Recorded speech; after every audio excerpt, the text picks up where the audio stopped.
Hi everyone. Do you miss me yet? I know you do, especially Braden and Tony and Landon. I'm sure you miss me too. Well, I am ready to go over this week's newsletter and I hope you are too. Let's start with the air question. 1/6 of the students in the school are 5th graders, and half of the 5th graders are in Mr. Nelson's class. What fraction of the students in the school are in Mr. Nelson's class? So what we have to do is we have to figure out what half of the 1/6 is. Think about what operation of is. I'm not going to tell you, but of has its own operation.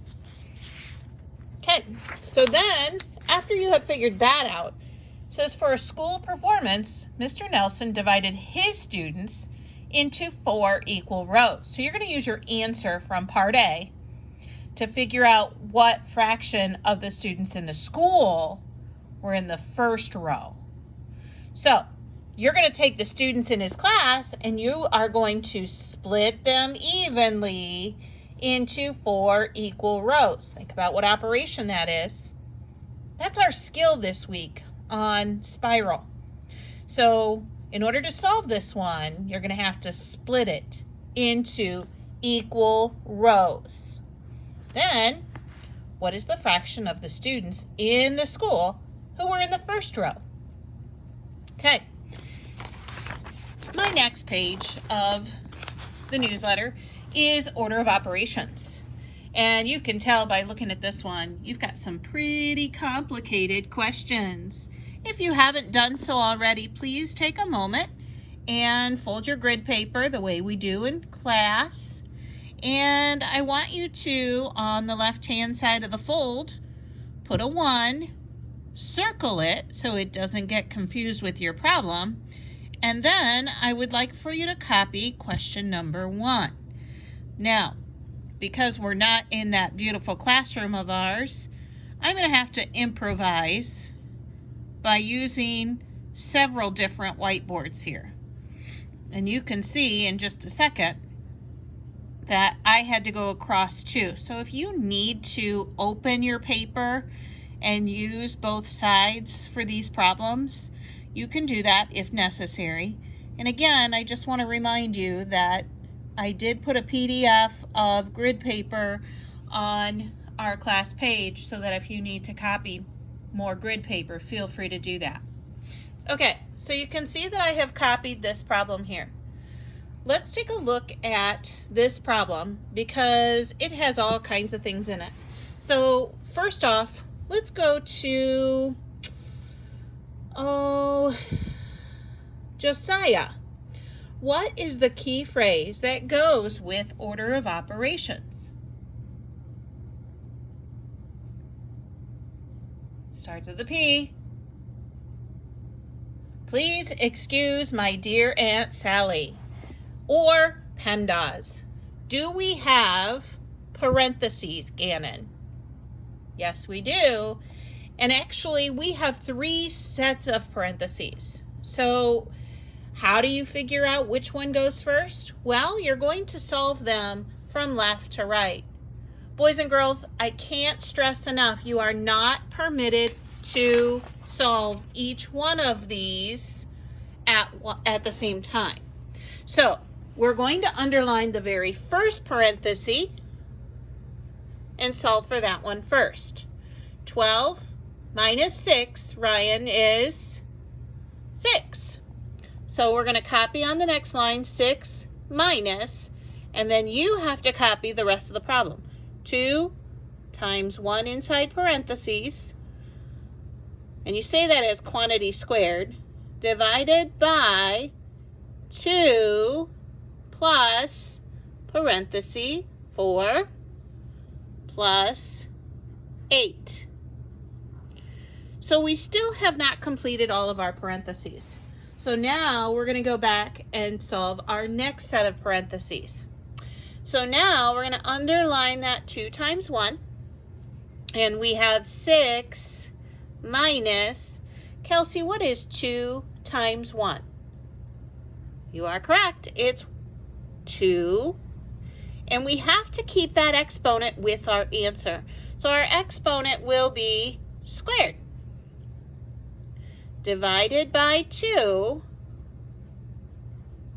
plus parenthesis 4 plus 8. Okay, so now we're going to solve for our next parenthesis. We're going to solve for 4 plus 8. So now we have to copy everything in front of it the way it is. So 6 minus 2 squared divided by 2 plus, what is 4 plus 8? Braden. 12 is correct. So now we have to go back. Are there any more parentheses? No, there are not. So then we go to our next letter. E stands for what, Morgan? Exponents. And remember, this does not mean 2 times 2 in this sense. That little tiny 2 or exponent tells you how many times you're going to multiply the base.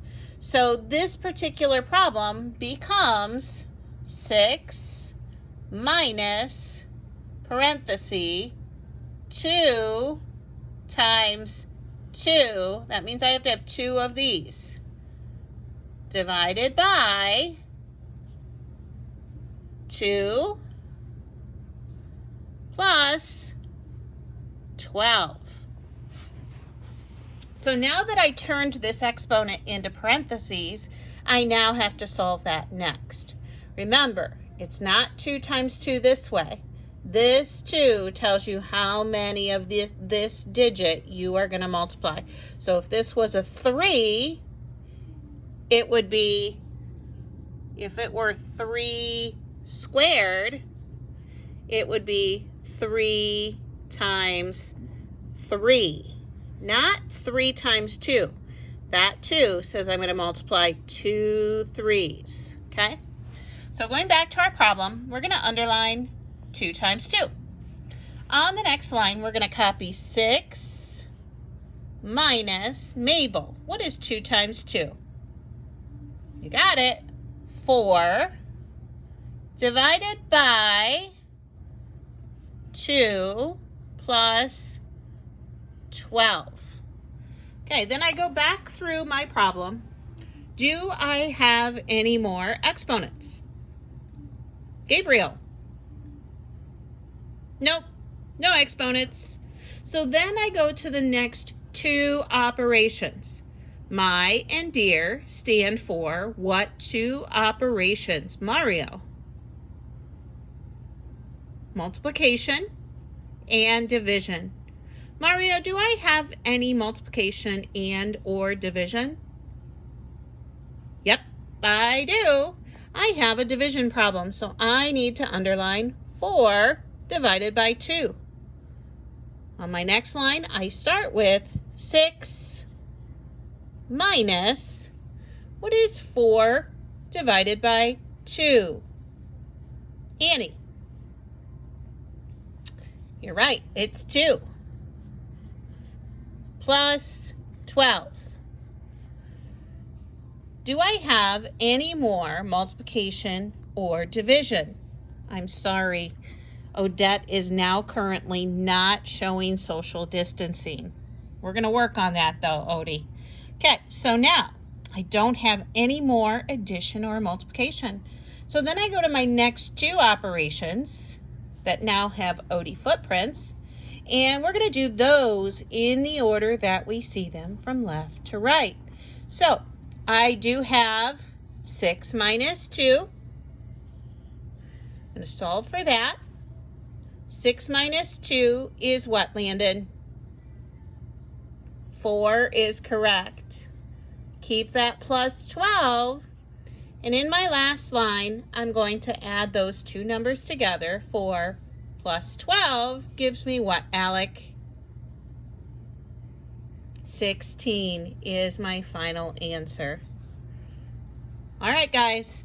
So if you are struggling on this page, my suggestion is maybe take a picture of what it is you're struggling with, or let me, Mrs. Betts, or Mrs. Kardotsky know.